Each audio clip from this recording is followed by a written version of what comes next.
Ladies and gentlemen, this is the main event. Fight fans worldwide, you tuned into the #1 undisputed boxing podcast today. This is the Boxing Breakdown.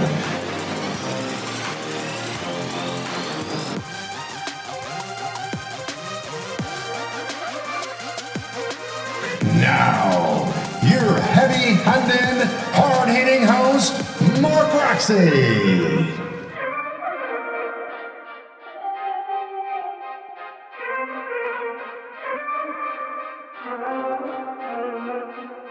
What's up, what's up, what's up? What's going on, boxing fans and friends? Welcome to another edition of the Boxing Breakdown. And I am your host, Mark Roxy, and I'm joined today with my good friend and partner in crime. Where is he? Let's see if I can grab him right here. Mr. Harold Hunt. What's up? What's up? What's up? What's up, man? How you doing? I'm good, man. I'm good. How are you doing is the question. Oh, man, I'm great, man. What a weekend of boxing. You got that right. It has been a weekend of boxing, and oh man, so much has happened this weekend. I'll tell you what, I curled up on my couch.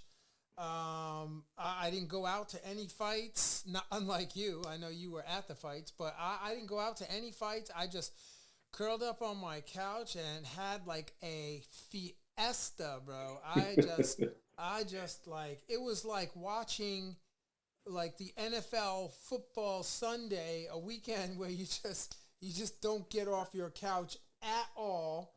And yeah, I just really had a great time this weekend. So I'm delighted to see you, and I'm delighted to be with all of you out there listening in. If you're listening in on Apple Podcasts, Google Podcasts, or anywhere you find your podcast, thank you for joining us. It means the world to us. We really, we're really excited that you're with us, and please feel free to share the show. We are trying to make sure that this podcast gets into the hands of everybody. So, share it. If you're on YouTube, please hit the like and subscribe, and don't forget to hit the notification so that when we do go live like we are today, that you are able to get notified and you can join in and share your comments and just kind of, be with us on the podcast. So we're really trying to build that connection. Right, Harold? Yes, we are. Yeah, man. So, yeah, what I can say is that the weekend was so exciting, and what I wanted to do is talk to you a little bit about the Tank Gevontay Davis fight against Mario Barrios, and just really talk about how exciting that fight was and how unexpected that fight was. And actually, what I'm going to do, let me see if I can add my boy Dwayne Fenn.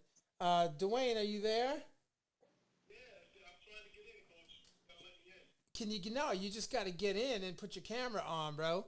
If you get in and put your camera on, I can see you.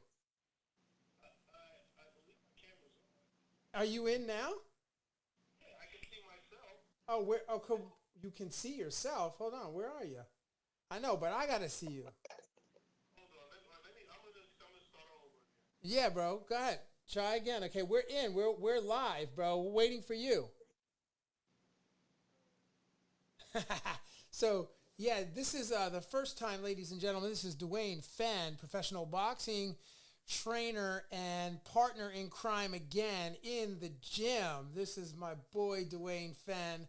I'm hoping I can get him in here so we can talk about this Tank Davis and Mario Barrios fight, because he's got, man, he wouldn't stop talking to me earlier, and I was like, dude, listen, just save it for the podcast. Don't give it all to me now, because otherwise, I'll have nothing to talk to you about on the podcast. So So anyway, Coach, this is what it's allowing me to say. It's saying, to make sure I'm picking the right thing.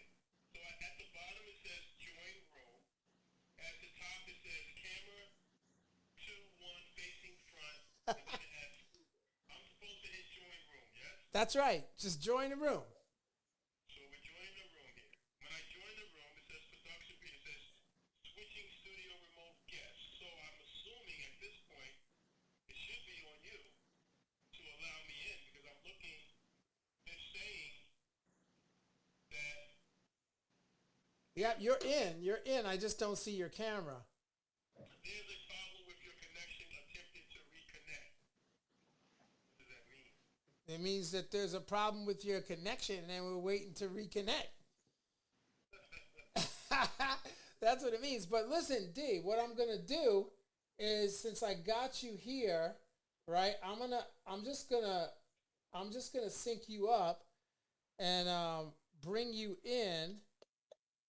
Are you there? Yeah, I'm with you. So you sort of can you audio me in? Yeah, I'm gonna audio you in. Hold on. Yeah, that's fine. Stand by. I don't see what's happening. I mean, the camera this is a new phone, coach. Yeah. The camera is working fine, but I don't get what's happening. I'll try to get. I will tell you what it is. Right, what it is. Give me a second. Y'all out there that are watching. It says network quality is poor. So maybe it's my network. Yeah, you probably your network is probably not a good you know. Network quality. Yeah. And I get that. I get that. You know, not everybody can get on that way, you know. So let me see. Harold, you good? Oh, I'm good. Good to go. Is that Harold? Yeah, Harold's with us, bro. Hold on. Can you hear me? Oh yeah. Hold on. Harold. Hold on, coach. Hold on for a second.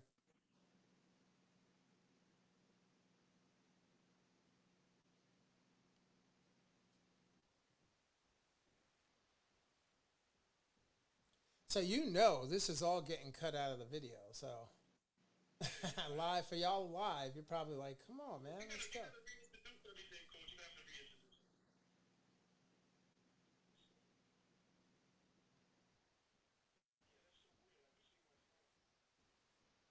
Yeah, we need to be able to see you, coach.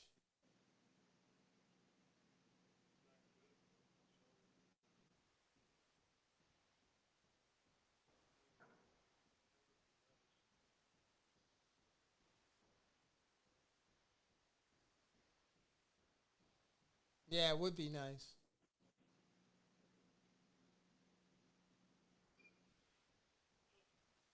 Can you hear me? Yeah, I hear you well. All right, coach. Hang up and call me back. Yeah, I'll call you on my cell phone. But this is because Yep. you know what? I'm actually calling you on the job. Yeah, no. Call me back, okay? I'm calling you right now. All right, thank you. That's me. Yep.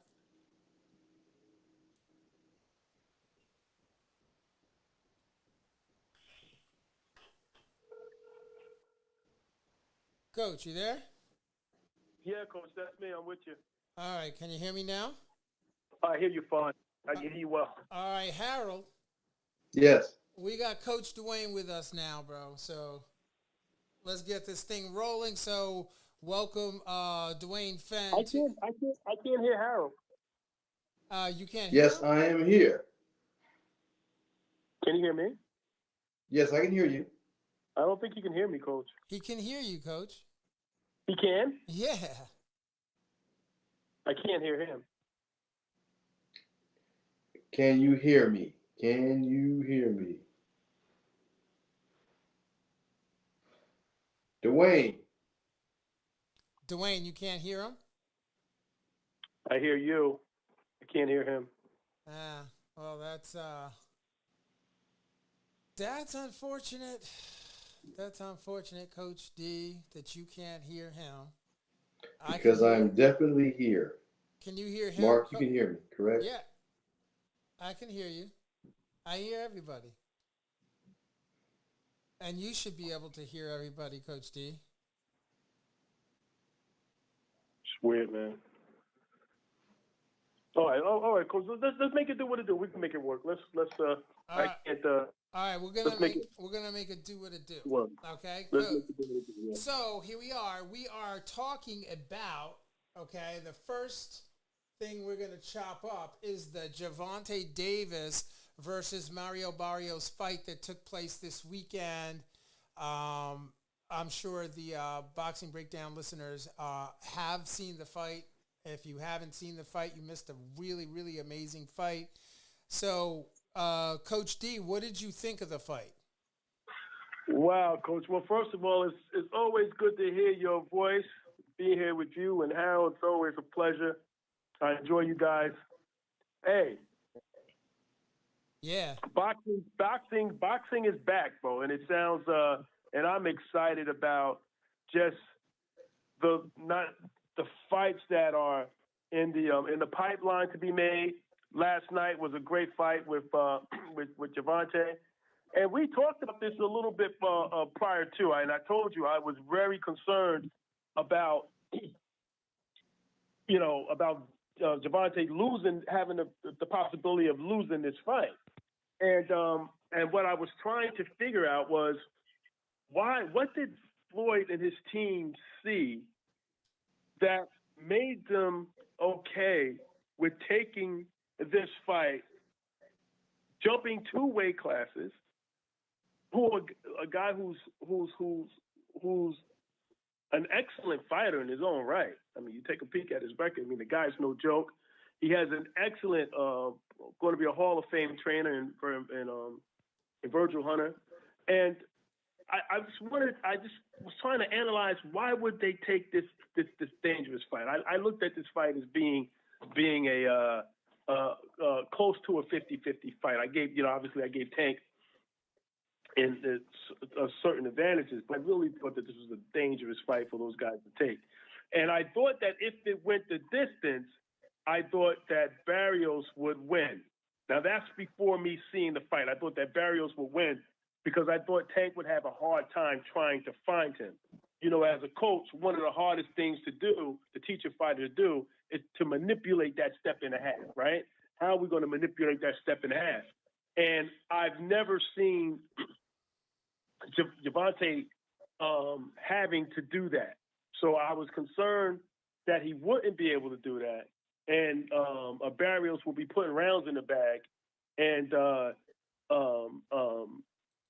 if Tank didn't get I got a chance to get close enough to punish him, that this fight could easily go the other way. And we wasn't too far off. We really wasn't too far off, because in the earlier rounds, I thought Barrios was ahead. So I was very pleased to see Tank have the mental capacity, because that's what this was really about. This was about it was really about, did he have the patience to stick to a game plan and be aware of where he was at in that particular fight, and be able to do the things that he needed to do. This was a mental win, just as well as it was a physical win, and that's for me what was very, very impressive. The fact that his boxing IQ was illustrated in this fight as well. Yeah, and when you say his, you're speaking about Gervonta Davis. Gervonta Davis, yeah. Gervonta Davis' boxing IQ was illustrated in this fight. That's what was really impressive to me. And you make a good point, because if you look at it on paper, Harold, I'd love to know what you think. I mean, on paper, Mario Barrios is 26 and 1. He just suffered his first loss, with 17 wins coming by way of KO, and Gervonta Davis is 25 and 0 with 24 KOs. So coming into this fight, I agree with you, Coach. I also felt that Gervonta Davis could have a difficult fight on his hands, especially with the height advantages and the reach advantages, and knowing that this guy, can box. He's a good boxer. So that being said, I don't know about you guys, but I hadn't seen that much of Mario Barrios prior to this fight. Had either one of you seen a lot of his footage? Yes, I've seen him. I have a different opinion from both of you all. Okay, To me, Harold said he's seen it, so Harold's going to talk a little bit about that. Go ahead, Harold. my opinion is completely opposite. It was a gimme, easy fight for Tank. Easy fight. There are so many holes in Barrios' style. It was easy. Yes, he was winning some rounds, but the skill set was showing through clearly. Barrios to me was slow. He squared up. They wouldn't have chose him if they didn't think Tank could beat him. As you all know, height, weight, length, reach means nothing if your skill set is on point. Period. So to me, that was a gimme fight, an easy fight. He knew he was going to win it. They all knew he was going to win that fight. So I wasn't worried whatsoever at no time about that fight. Right. It was just a matter of, kind of like you said, the mental aspect of it. Because he said himself, he could have got the guy out a lot earlier, but he just didn't really know what was coming back at him because the guy was so big physically.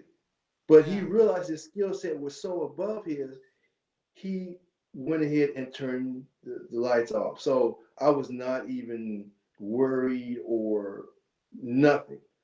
That was easy fight. Let me ask you something, Harold, or Dwayne for that matter, either one of you.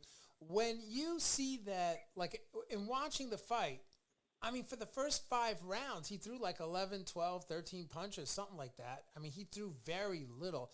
He, meaning Gervonta Davis, threw very little amounts of punches. And the punches he was throwing later on in the fight were not really connecting. So at no point during the fight did either one of you get a little concerned that he's behind the scorecards, he's not going to be able to win this fight? Or for me, not at all. I had Barrios ahead on when I was scoring the fight. I thought Barrios was winning. I thought that I think when I was watching a Tank trying to find, I think he was in this particular fight. I think he was a little concerned about trying to figure out Barrios. He was trying to figure out what Barrios' strengths were. Trying to find a way to get in. So there was a couple of things that I seen him try to do. He was trying to. I heard, for example, Virgil Hunter was telling Barrios to throw the right hand to the chest, right? Now, Barrios didn't throw the right hand to the chest, but I knew why he didn't throw the right hand to the chest, because Gevontay was trying to pull the right hand. So he was taking a quarter of a step back, taking a small pullback, right? So he can get. He was trying to land that left hand on a pullback. He was trying to draw Barrios in, so he can get that counter in, right? So he was trying little tricky things to try to get to try to be careful, trying to maneuver it, but at the same time trying to be aggressive, but trying to maneuver the attack, right? So he was overthinking it, right? He was overthinking it because he had so much respect for Barrios. He had a lot of respect for Barrios, right? And so later on in the fight, when he started getting warmed up and he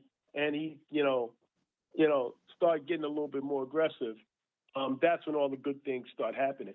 But initially, he lost the respect. I think he was in his own head about trying to figure out Barrios, and he had a lot of respect for Barrios, and he didn't want to get caught with anything big and get hurt with anything. I really believe that's what one of his problems. He was kind of overthinking it a little bit. I got that. So Harold, you Mark, were going to say can something. Dwayne hear me? Can Dwayne hear me at all? He can hear you. Go ahead, Harold. Dwayne. Dwayne. I guess he's unable to hear you. Yeah, he can't hear me. Nope. Go ahead, run it, Harold, and then I'll pass it to him. Okay. I agree with what he said that Tank is trying to figure out the guy so he can be successful. But he took a long time to do so, and he gave away rounds trying to figure that out. So I believe in the future, he'll figure it out and just go for it. This was his first time fighting a man that high up in weight. Right. And he realized he could take the punch and he could fight with him on a level that had where weight was not a factor. Once he realized that, he turned the show off. Yeah. So that's what I saw. He was just trying to figure it out. Now going forward, I don't think he'll ever do that again. If he stays there or whatever, he's not going to have any intrepidation with the weight or the reach or the height of anybody at 140. Right. He won't, because he knows he can take it and he can take them out. So if he fights anybody else at that weight, he'll be the usual Tank where he'll take them out, quickly. Right. So, I mean, the masterful part of the whole fight, I mean, I don't know what you guys, I'd like to know what your thoughts are on this particular point, but the masterful part of the fight was later in the fight when he ends the fight and he's stepping, coach, he's stepping to the left. And as he steps all over to the left, he pops a little jab up the middle, and then he loops the hook around the corner as he steps back to the right from the southpaw guard. I thought that was beautiful how he was able to manage that, and then he comes back and he baits him, opens him up a little with a counter with a little pokey right hook, and then throws the left straight in and finishes the fight. I thought that his finish was absolutely beautiful. What do you guys think? Yeah, Coach, I couldn't hear Coach Harold, so just kind of read a digest version of what he said so I can kind of pick up what he was saying. Now, he just reiterated what you said. I mean, he basically said what you said and in a different way. I think it was pretty clear to the listeners what he was trying to say. But here's the thing. So, Coach, I agree with Coach. It is, to fight look. There's a couple of things we always talk about. Trainers and everybody drinking their Kool-Aid, right? Right. Here's the thing that I would be concerned about with Gervonta, right? Obviously, the kid is very talented. But if he wouldn't have knocked Barrios out, and they went to a decision, and Barrios would have done some of the things that he was supposed to do, maybe change, had a little bit more. And the reason why I say that is because earlier what I stated to you was I was trying to figure out what Floyd and them seen, and this is what I believe they see. They knew Gevontay was fast as far as hand speed is concerned, right? So Barrios' hand speed is slower than Gevontay, right? But here was the big thing that I think they seen, Coach. I think they seen that Barrios will give up his height, okay? And that at some point in the fight, Barrios would actually help them get to where they needed to be, right? Right. And as the fight went on, what you'll see is that's part some of the combinations that he was throwing. I wouldn't have had him throw those combinations because they were just bad combinations. They put him in pretty bad positions, right, to be countered, right? So here's and I say this understanding that fighting a tall fighter is one of the most difficult things that a boxer have to do. Yeah. They have to learn how to manipulate that step and a half. The point I'm making here is, though, I've seen Tank get behind on fights before, and they have to ask themselves, hey, there's a possibility we're not going to be able to knock out everybody. I need to understand why you're not putting these rounds in the bank. That's a good question. Why we need to have a conversation about, I want to see you win rounds, right? And I've seen him, lose too many rounds. That makes me feel a little uncomfortable about, him fighting some of these other guys who is just as high, so they need to be concerned about that, almost the same way where you had a Deontay Wilder, where you're knocking out everybody, right? But you take a look at, he's losing rounds, right? And I'm like, this guy is losing a lot of rounds. And if he didn't knock out some of these people, we have to have a question about what's happening here, that we're not able to carry a fight by putting rounds in the bank, not just waiting to see if we can get in a position to knock somebody out.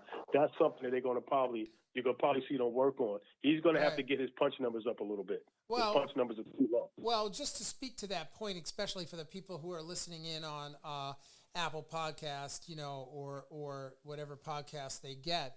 The one thing that everyone should know is that in the final half of the fight, the second half of the fight, so for example, the final 6 rounds of the fight, Davis landed 85 punches. That's what he landed. And out of those 85 punches, he landed at basically about 50%, 50% of his power punches, right? So he landed 82 out of 182 in the fight. That's pretty outstanding, considering that happened in the second half of the fight. Exactly. So exactly. I think the strategy is probably more of a strategic, more of a strategic thing than anything else. And actually, it kind of brings me to the next topic on the that I like to talk about, which is the Vasily Lomachenko fight against Masayoshi Nakatani, because in that fight there was a similar strategy from Lomachenko, in that he spoke at a post fight conference, and he was saying that the team decided, his father decided that they were going to be second in the fight, that they weren't going to be first, which is kind of a similar strategy. If you were to compare the two fights, there was a similar strategy there for Tank in the first half of the fight. Thoughts? Anybody have any thoughts? Well, considering the strategy, yeah, Harold's going. We pretty much have nailed that down. The Lomachenko strategy was he was taking advantage of the Japanese fighter's aggressiveness, and he was countering, which is definitely in his wheelhouse of expertise. Right. And he stopped him because he used his own aggression against him. So I thought that was well done. And he had no intrepidation of being hurt by the Japanese gentleman. So therefore, he came to him off the jump. So that was a cerebral win, as Coach Dwayne said earlier. The Lomachenko was a cerebral win because he knew exactly what he wanted to do, how he was going to do it, and how he was going to win the fight. Right. So basically, Dwayne, the comparison that Harold is trying to make is that it was a cerebral win for Lomachenko as well as it was for Tank. If we look at the Lomachenko versus Nakatani fight, you can see how, that was a big win for their team. It obviously puts Lomachenko back into the mix of big fights, right? So what they're talking about is a possible fight, which I don't want to jump ahead, but they are talking about another possible fight between Lomachenko and Teofimo Lopez after Teofimo Lopez is able to, if he's able to get past George Kambosos. So, it was a big cerebral win for Lomachenko, and I definitely think his strategy was on point for that fight. And did either one of you, were you able to see that fight? Yeah, I seen some highlights. I didn't actually. I was watching the Gervonta Davis fight, but I did see some highlights on that. I do believe that was just an excellent pick for Lomachenko because he wanted to make a statement, and that statement was when Teofimo Lopez fought this kid. Fought this kid. He had some troubles with that kid.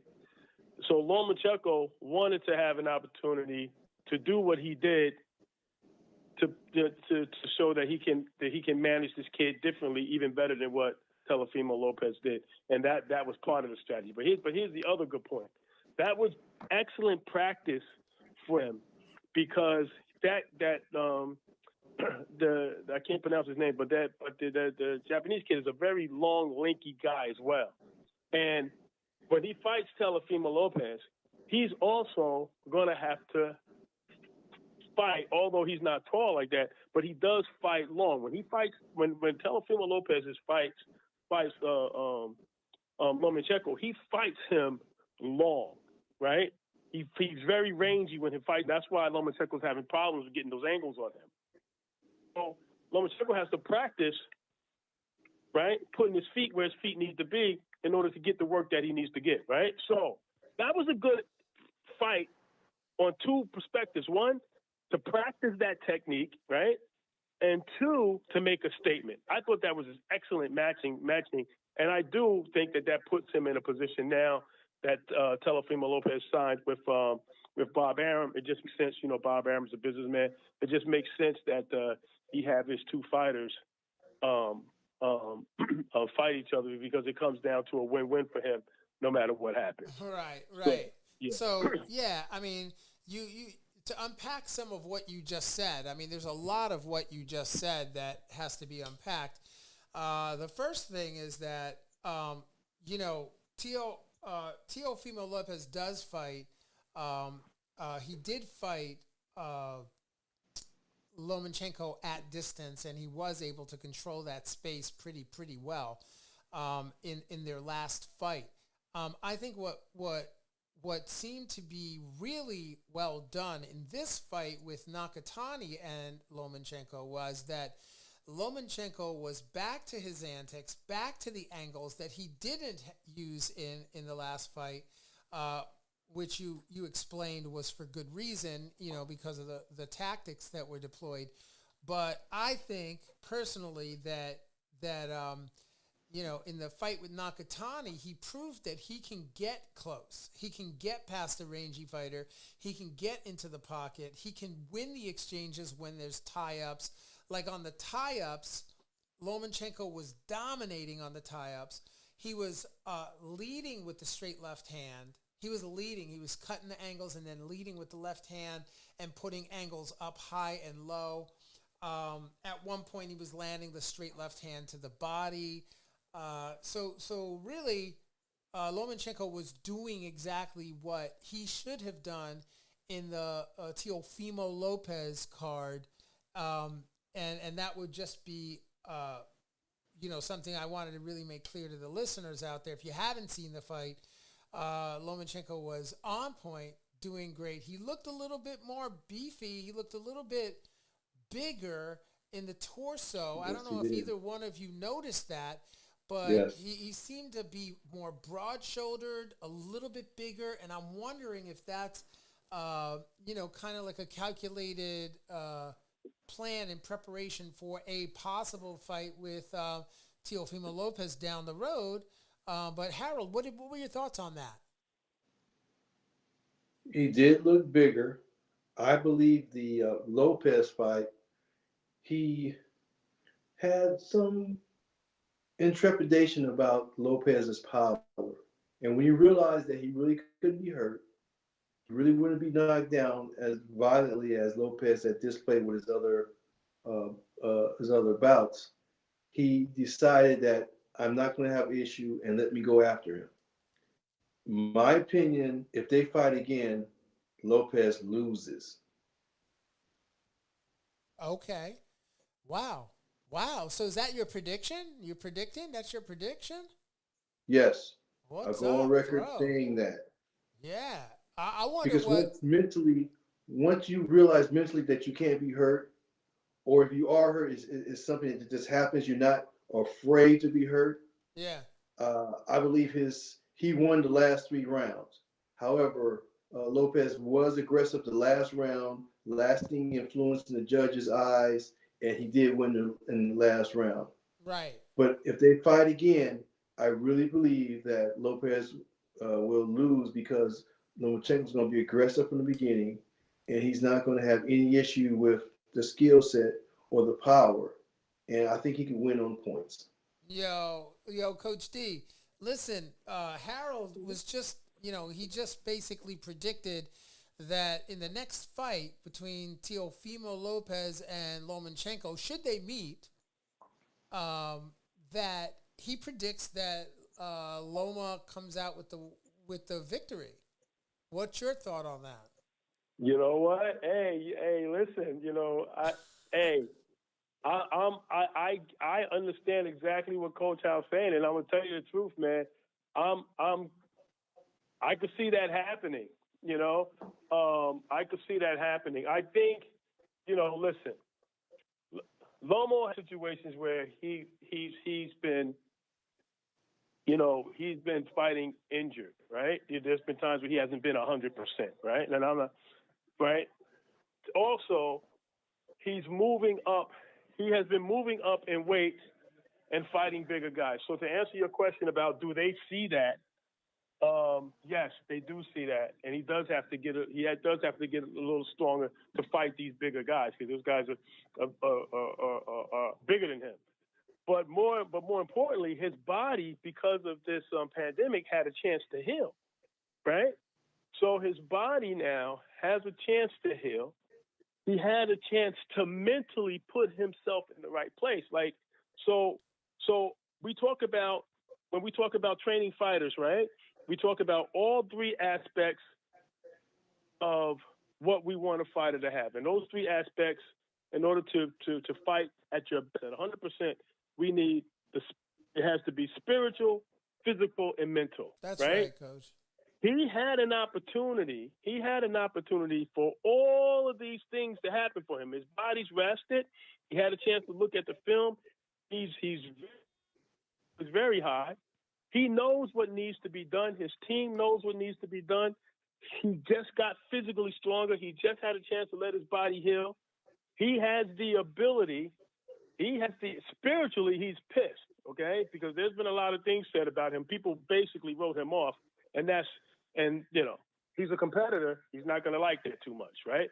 So spiritually, mentally, and physically, all these things can happen, right? He can have a Buster Douglas moment. It can happen, I kind of agree with Coach Al on this one. I'm very interested in seeing that rematch. And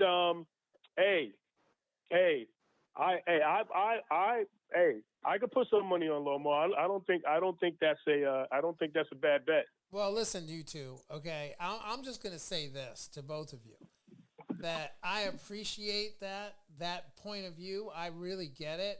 For me, I don't see it.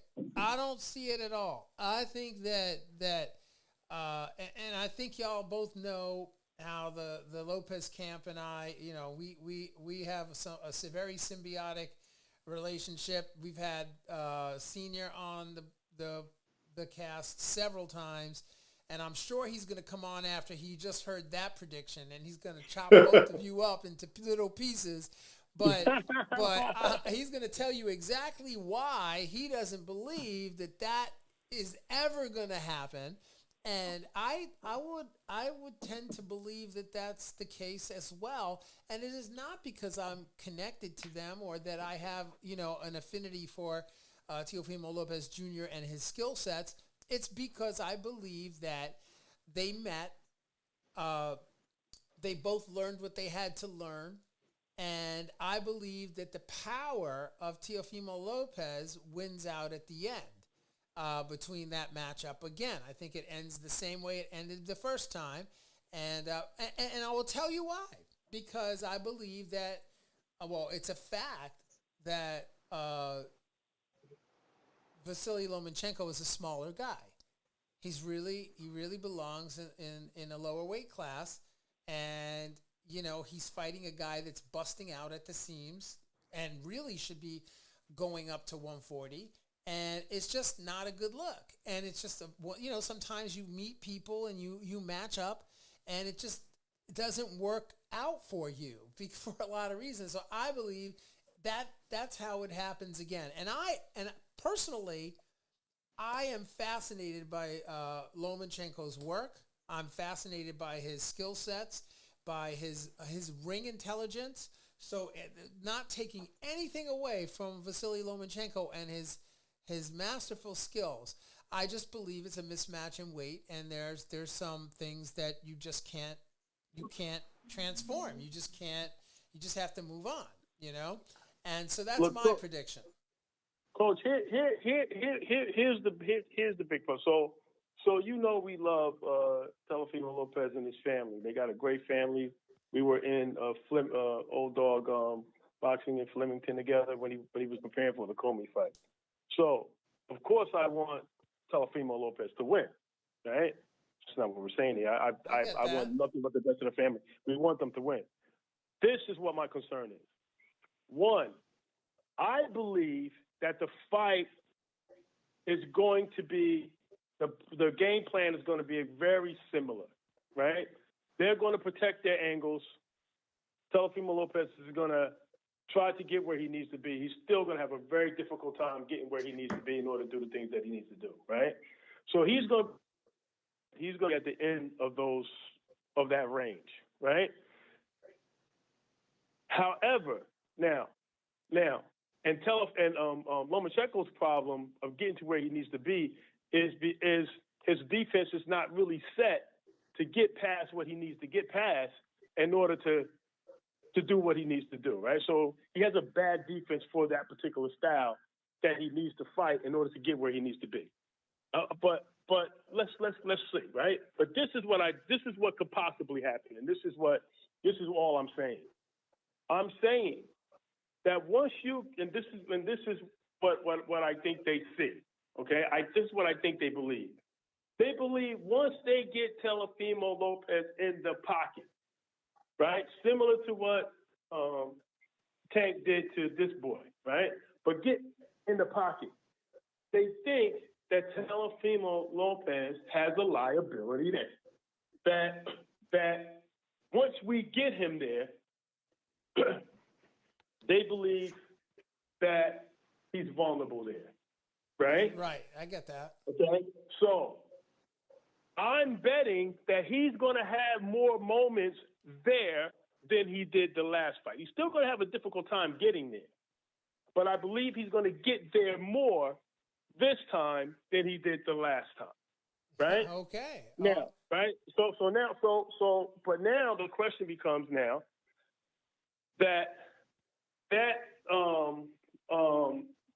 so that's where that could possibly happen, right? I still believe that Lopez has the advantage because, listen, that right hand ain't no joke, man.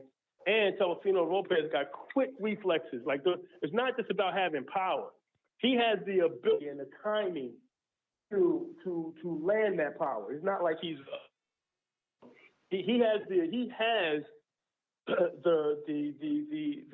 launching pad to land that missile because his reflexes are good, right? Right. But what I'm saying is once you get in there, once you get there, right?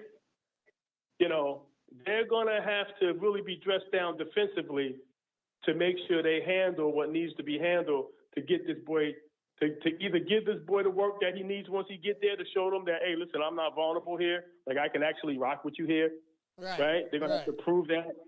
I always say, kick his ass and then beat him back out. Like, I don't believe in maneuvering out. I believe whooping his ass out and get him back out to where you need him to be, and then start boxing him in again, right? Right. So once he get there, you're gonna have to either be defensively solid, right? So you can whoop that ass and whoop his ass back out to where he needs to be, right? If he does that, Teofimo gonna have Lomachenko gonna have a long night, right? And it's not gonna work out well for him.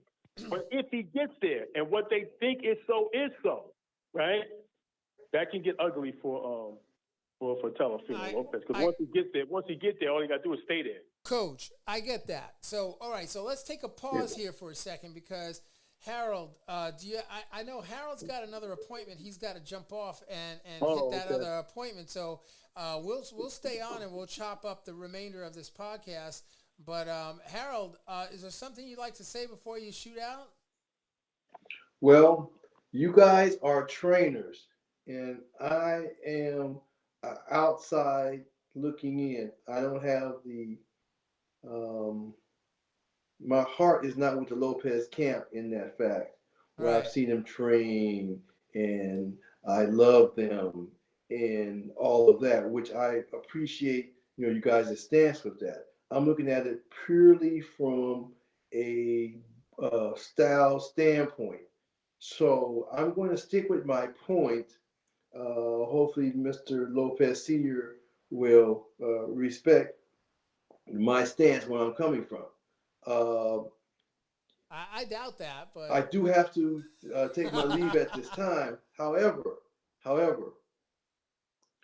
I think our listeners would really enjoy the fact that you and Dwayne are trainers, and your insight is going to be more conducive to the fighters themselves. Right. Whereas I have a lump umbrella type of estimation of the situation. Right. So with that, I'll go ahead and get off this time. But in the future, I will continue to drop that point. But I want that to be in there and let the other fighters understand and see how your heart and your mind and your soul and your camaraderie can help you be successful. It can also, Harold, askew your viewpoint of what is so and what's going to actually happen. So I didn't try to say all that. No, I'm saying that.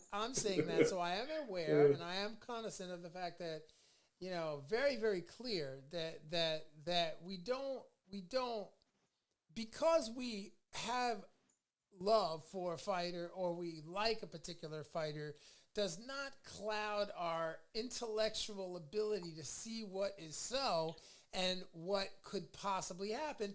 And, it really, all these fights come down to the intelligence that's deployed, the game plan that's deployed at this level. It's less about like who you like and all this. It's more about who has the best game plan and who comes in the ring with the most weapons. And so with that, Harold, I want to thank you. And that's what I can't speak to. Right. That's the point. I can't necessarily speak to that. Well, you can, because you, my friend, are a professional boxing judge and you see it all day long. So, much respect to you and much respect to your opinions and your thoughts about all of it, because your thoughts and opinions are super valuable to the listeners and super valuable to me, man. So thank you. Thanks for being with us tonight. And I'll definitely catch you on the next one, okay? Okay. All right. And good night. Good night, man. Good night. And Coach D, so check this out. So I just want to chop this up with you, right?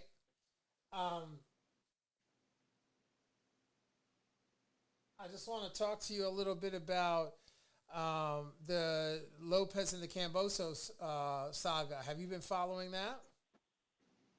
Repeat the fight. Who? What fighters, Coach? The Teofimo Lopez versus George Kambosos fight, which was supposed to happen, And of course, the fight was postponed until sometime in mid-August due to the fact that Teofimo Lopez has come down with COVID-19, which at this point is late and old news, but it is in fact still news. He's probably about a week and a half into his diagnosis, and I sure hope that he's feeling well. But what I wanted to ask you about is, do you think that is going to play a factor in the next upcoming fight? Yeah, I think again that this kid Kambosos is really motivated. You know, you can obviously see that he wants this fight in a major way. I do think that when we're talking about event, I just believe that I think there's a speed advantage there for Teofimo Lopez that is going to go. I think there's a speed and a reflex advantage there for Teofimo Lopez that is going to create the biggest problem for him. Like, you know, because like I said, not only does he has power, the reflexes are there. I think that's the biggest problem that Kambosos is going to have, and I don't think he realizes that until I don't think he's going to realize that until he gets in there. So he's going to have to make some serious adjustments, rhythm and timing adjustments Right. to kind of offset that. Some rhythm and timing adjustments to kind of offset that timing, right? And so I'm curious to see. Look, I'm just so happy that these fights are being made. So here's the beautiful thing about it. Boxing's back, and these fighters have to fight one another now. No, it's not going to be no more of this. Listen, they might get away with some of it. They're getting away with it in 2021, but they are starting to fight each other now. Right. But in 2022, there's not going to be room for these cats to hide from one another. These fights are going to be made. Right. Okay. Right. And we're going to find out what's so. Okay. And That's true. And this is going to be a beautiful thing because this is what boxing says. So Gervonta Davis took that step. Devin Haney took that step. Now Teofimo Lopez took that step when he fought Lomachenko, and now he's taking another. Lomachenko just proved this point that hey, you guys might have forgot about me here, but I'm still here, right? and so these things are happening, and I'm excited about that. These fights are really, really very interesting fights to see, right? Right. And so do you think the margin of error is very small for the guy who's on the A side. That's what I'm trying to say. So, Coach, let me ask you a question. Do you think that George Kambosos is similar to like a Mario Barrios as it relates to Gevontay Davis? Do you think they brought this guy in so that Teofimo Lopez can make easy work of him, or you think this guy is a bona fide, like he's like I don't know what the odds are, but it'd be very interesting to know because, I mean, looking at the film of George Kambosos, obviously he's coming with a certain heart. He's coming with certain convictions and certain questions that he'd like to answer or he'd like Teofimo Lopez to answer. So we know that. We know he's coming to the table with the right questions for Mr. Teofimo Lopez to answer. But I'm asking you, do you think it's a setup or do you think it's a bona fide, like this is a let's rock fight? is a definitely a, but this kid belongs. This kid is not. This kid he belongs. He's a legitimate. This is a legitimate. Obviously, when they take a peek at fighters, they're looking for some kind of angle. But we have done this. You and I have done this many times, where people have thought they seen something, and what they thought was so wasn't so, right? Yeah, shock the world, baby. This is right. So this what we can't deny is that this kid belongs, right? And this is a very challenging fight for Teofimo Lopez and his family. Right. These guys are coming out here trying to fight the best. Right. Like they're not playing, right? So but again, the margin of error for the people on the A side with these fights is small, So these are very interesting fights, and I just salute all of these guys: Devin Haney, Gervonta Davis, Teofimo Lopez, for these guys making these fights. This is what we all want. This is what fight fans want. We want the rematch with Lomachenko. We want these fights. We want to see these fights. And now they're doing it, okay? They're doing it. They're giving the fans, they're taking these shots. These are very interesting fights to see. And this Teofimo Lopez fight in the guy Kambosos is going to be a good fight. Right, It's definitely going to be something the fans want to tune in to see, because this is a legitimate, qualified, professional fight here. The margin of error for the A side is very small. Right. And Coach, listen, with that, I just want to thank you for being on the program today and chopping this up with us. It's been a pleasure as always, man. I know I'll probably talk to you tomorrow in the AM, but I just wanted to, again, thank you for being on the broadcast. And I just want to thank the listeners who have been tuning in. Please remember, if you're watching us on YouTube or Facebook or anywhere visually, please make sure you hit the like button. Make sure you share it, subscribe, and don't forget to hit the notifications down below, right down there, okay? Hit them. We appreciate that. We appreciate you sharing the podcast, sharing the good news of the Boxing Breakdown. And if you're listening on Apple Podcasts or any Google Podcasts or any of the podcast platforms, please feel free to share the podcast with those in the boxing community. And I want to thank you for listening tonight again. And with that, we are out. Peace and love. Thanks, Coach. Talk to you later, bro. Okay, Coach. Okay, good. Love you. And we'll talk a little bit later. Okay, B. Bye-bye. Fight fans, join host Mark Roxy and special guests as they break down all aspects of the boxing world, including news, business, management, training, promotions, fan reactions, upcoming events, matchups, future boxing stars, title fights, state of the boxing world, and all the stuff you don't see when you watch boxing. This podcast is released each week on Thursday at 8 p.m. Eastern Standard Time. Live streamed on YouTube, Instagram, and Facebook Live. It's the Boxing Breakdown, hosted by Mark Roxy.